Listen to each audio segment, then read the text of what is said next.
Resident Evil didn't just create a franchise, it created a genre, if we just pretend Sweet Home doesn't exist. I've only ever played the remake of this game. It's still one of the best in survival horror, but is the original.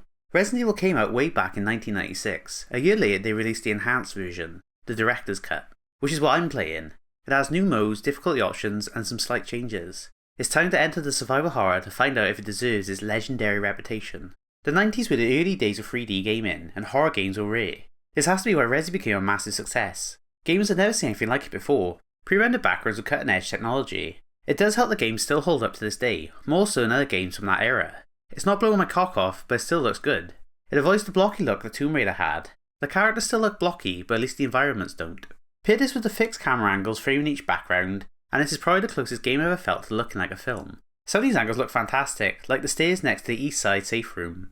A lot of younger players don't give fixed camera angles the respect they deserve. They think it looks dated, or they were compromised because developers couldn't figure out the camera in a 3D space. The latter might be true, but there isn't artistry in picking the right angles. It would be easy if they put the camera in the top corner of the room every time. But here they have cameras all over the place, down low, on level with the character, or way up high. It's like picking good shots for a film. They also do a great job picking angles to frame important objects that the player can interact with. In the newer entries, a white indicator will appear over objects, because the games have become so visually dense. And it can become hard to know what is interactable and what's background detail. Here you'll rarely have that problem. Walk into a room and the camera will frame everything you can interact with. Like in the room where you can put the herbicide to kill the plants, the water pump is clearly visible, and curiosity will make you go and press X on it. It is an underappreciated bit of design. It is a shame that the remakes don't offer this as a choice or a bonus when you beat them. I know that would have been a lot of work, but long-time fans would have loved it.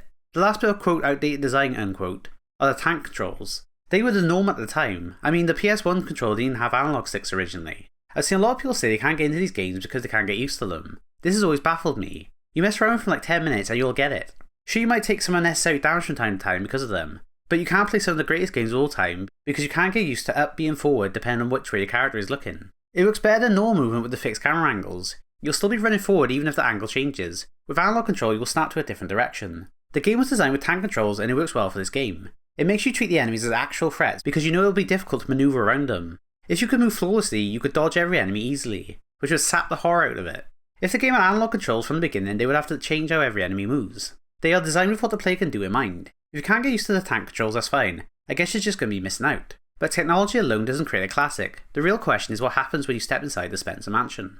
The STARS Alpha team is sent to find Bravo team. They have been investigating a series of strange murders where the victims have all been eaten. Bravo team went to the murderer's hideout but never returned. Alpha team find Bravo team's downed helicopter and they are forced inside by some monster dogs. Alpha team, now trapped in the mansion, must find out what happened to Bravo team and find a way to escape the mansion. A simple but effective premise. Brilliantly told by the live action cutscene. It's black and white, which adds to the scary vibe. It was supposed to be in colour but it was too graphic, so they were forced to make it into black and white. Censorship rules are insane. Why does it being in colour make it too much to handle? Even the text is quite ominous. 1998, July, paired with some unsettling music. We get shown newspaper clippings of murderers, which adds a lot of intrigue and tension. We get some cool shots of the dogs where we can't see a lot of them, just their teeth, and we see from their point of view whilst they are running. Great stuff. It's a shockingly good first minute. Then the actors show up. They are very over the top and their voices just sound bad. Chris shouting, "No, don't go," feels off. No! Don't go! I get they're going for like a B-movie feel, but the acting didn't land for me.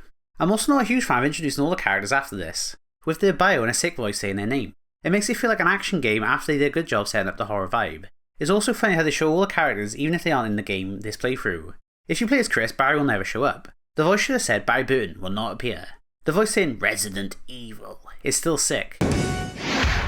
Resident Evil. I don't understand why they stopped doing this for the newer games. We want you to take this game seriously, we can't have a voice say the title. It's stupid. The silence and bit text saying they thought they were safe after this does help get the horror vibe back though. I really like how every time you load a save it will say, "You have once again entered the world of survival horror." It's how it manages to pull me right back into the horror mindset. For the rest of the game the story's alright, the mystery unfolds slowly. You start off looking around the mansion, you'll find a few notes that hint at what happened here. The Keeper's Diary is one of the best. It's about a worker who's looking after a new monster. When he feeds it, they rip the animal apart, tearing off its limbs before eating it. The next day he is told to wear a hazmat suit. His skin becomes itchy and he is told he won't need a suit anymore by a doctor. The monster he was looking after has escaped. He tries to leave the mansion but the guards have been ordered not to let anyone in or out. They shoot someone trying to escape. The writing now becomes more simple. He is itchy, kills his friend and says he is tasty. The note ends with two words, itchy, tasty. This is a fantastic note that you'll find early on. It's an effective short horror story about someone becoming a zombie. From this you'll learn about the experiments and how this mansion is hiding something. This is something newer survival horrors could learn from. There aren't many notes in this game, but the ones they do have add a lot to the world building or are used for puzzles. Newer games tend to rely too much on notes to understand the story. Signalis comes to mind. RE strikes a good balance. If you only pay attention to the cutscenes you'll get the story. The notes are there to add flavour. I know I've been a big fan of the notes being the story. I guess smaller games can't use cutscenes too much because they are expensive to make, but still it's my preferred way of telling a story. Even if the cutscenes are as terrible as they are here. The dialogue is infamous for being questionable, but you really don't understand how funny it is till you see it for yourself. The voice acting does not sound professional at all. It's stilted, there are long pauses between lines, and it seems random when they'll overemphasise words. You get the feeling the actors had absolutely no context for the lines they were saying. A lot of lines don't even match what's happening in the scene. In Jill's opening scene, Wesker will ask Jill to investigate a noise. She says yeah. Then Wesker goes, okay, I'll handle this. Like, handle what?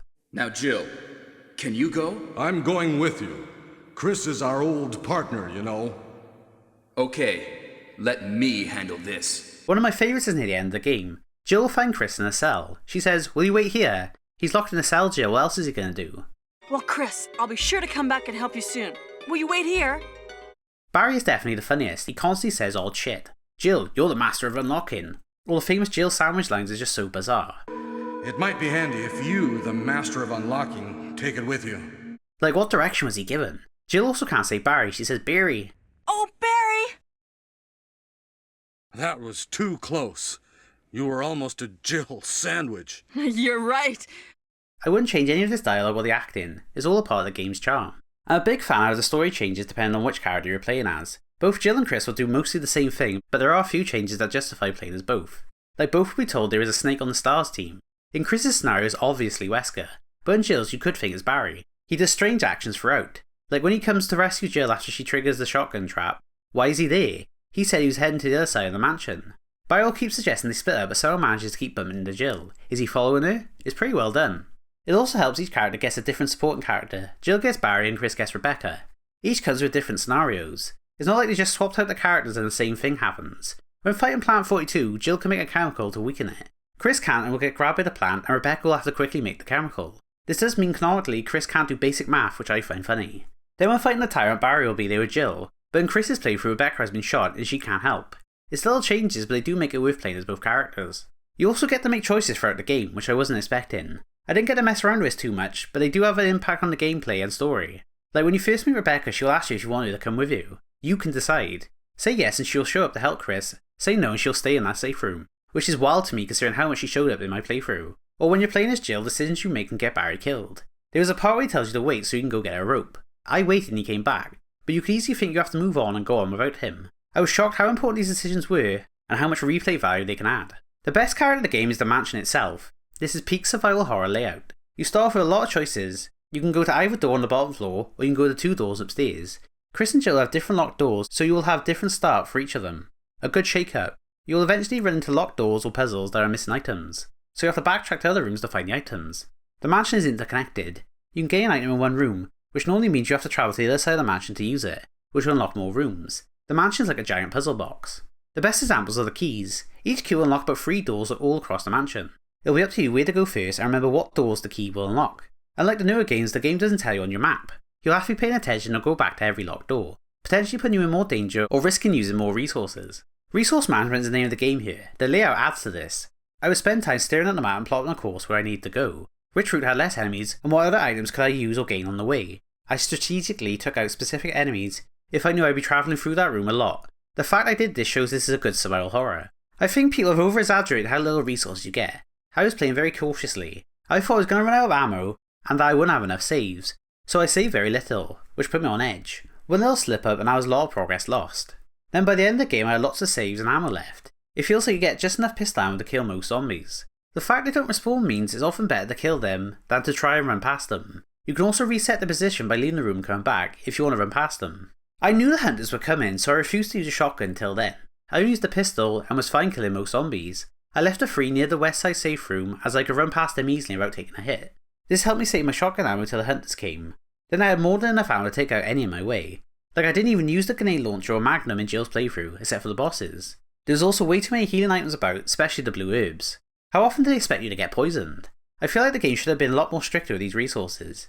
You know it's a bad sign when my item box was completely filled, and I had to mix herbs Not because I needed them, but because I want to make more space. I get this is the first survival horror, so they're more lenient than they should have been, but if you are used to this genre, you'll breeze through this game. The combat is very easy as well. In Director's Cut you have auto-aim, which makes the game so easy. You hold aim and Jill or Chris will turn to face the nearest enemy. The zombies are so slow, so it's about getting enough distance from them. Or you can go in close and aim up with a shotgun to blow their head off in one shot, which is always satisfying. I do like how just because they are down doesn't mean they are dead. I always waited to see blood pour out their body before moving on. The hunters were a welcome shake-up as they are quick and can easily kill you if they gang up on you. The rest of the enemies didn't really do that much for me. Dogs were easily dealt with, spiders are simple to run past, and snakes falling from the sky was more funny than scary. They never even hit me. It was a bit of a disappointment. The boss fights are incredibly weak. You stand still, move a bit and shoot until they are dead. There is not a lot to them. I would say they are more ammo sponges, but they all went down surprisingly fast. Even the Tyrant went down after one clip with Magnum shots. Very underwhelming. I didn't really feel the item management until I played as Chris, as he has 2 less inventory slots. This wasn't a massive game changer, but it did make me think about what I was going to carry more. Honestly, it was just a bit annoying. I'm a big hoarder in these games and I can't leave items behind. For me, this meant travelling back to the safe room for Chris to drop off items. I decided I didn't really need to carry any healing items as Chris. Just 1 gun, ammo and 4 puzzle items. This worked wonders for me. Jill's definitely the easier playthrough though. She gets a grenade launcher, more inventory slots, a lockpick so she doesn't have to carry around small keys. Barry helps her out a lot and she can do basic maths. Whereas Chris only gets the flamethrower for the underground part, he doesn't have a lockpick and he doesn't even start a game with a gun. My man literally packs a knife and that's it. Why is he canonically stupid in this game? The thing that holds up most is the atmosphere. Empty hallways, silence besides footsteps, and blood smears on the wall all ooze horror. You never feel safe whilst exploring. The iconic door load screens are great at adding tension, even if they get a bit tedious by the end. There's also some very memorable moments throughout. The first zombie when he turns to the camera is iconic. I knew the dogs were going to jump out the window and it still got me. I also love when the hunters arrive and you see through their eyes as they catch up to you. It's great at building tension. Obviously it's not very scary now, but I can absolutely see why this would have made players shit themselves back in '96. The impact this game has on gamers is immense. Games like Silent Hill, Dead Space and Evil Within all owe something to this original entry. It created an entire genre and influenced horror gaming as a whole. People still think about this game 30 years later, and I can see why. It's a masterclass in design. I think the resource balancing needs to be tweaked, but this is still very impressive for a first entry. What's surprising is that playing this didn't make me appreciate the remake less. It made me appreciate it more. You can see exactly what the remake kept and why those ideas were strong enough to survive, which is honestly most of the game. The remake only has a few new ideas, which just goes to show you how good this original entry is. Ultimately, I'm glad I finally played the one that started it all. I thought it was going to be pointless as I played the remake, but no, this is still a game that is worth playing. Not just because it's well designed, but because it's a piece of gaming history. You can see the age, but you can also see why this game changed gaming forever. It's not the easiest Resident Evil to revisit, but it might be the most important. Time to rank it. This is better than Requiem. It's tough to say. I think the gameplay is more enjoyable in Requiem, but the story and some design choices are letting it down for me. I think the original's going to have to go above it for its design and atmosphere. Plus the crap dialogue adds to the charm, so it's above that. I'm feeling number 6. Ratchet & Clank probably has better gameplay and story compared to Resident Evil, but I did play Resi 1 3 times in a row, so I think that means I enjoyed it more. And I can't help but smile when I think about the design of it. It was something I kept thinking about long after I played it, but I can't put it above DMC3. That had a great story and the combat is too much fun compared to Resi 1. New number 6. I'm feeling hungry for a Jill sandwich.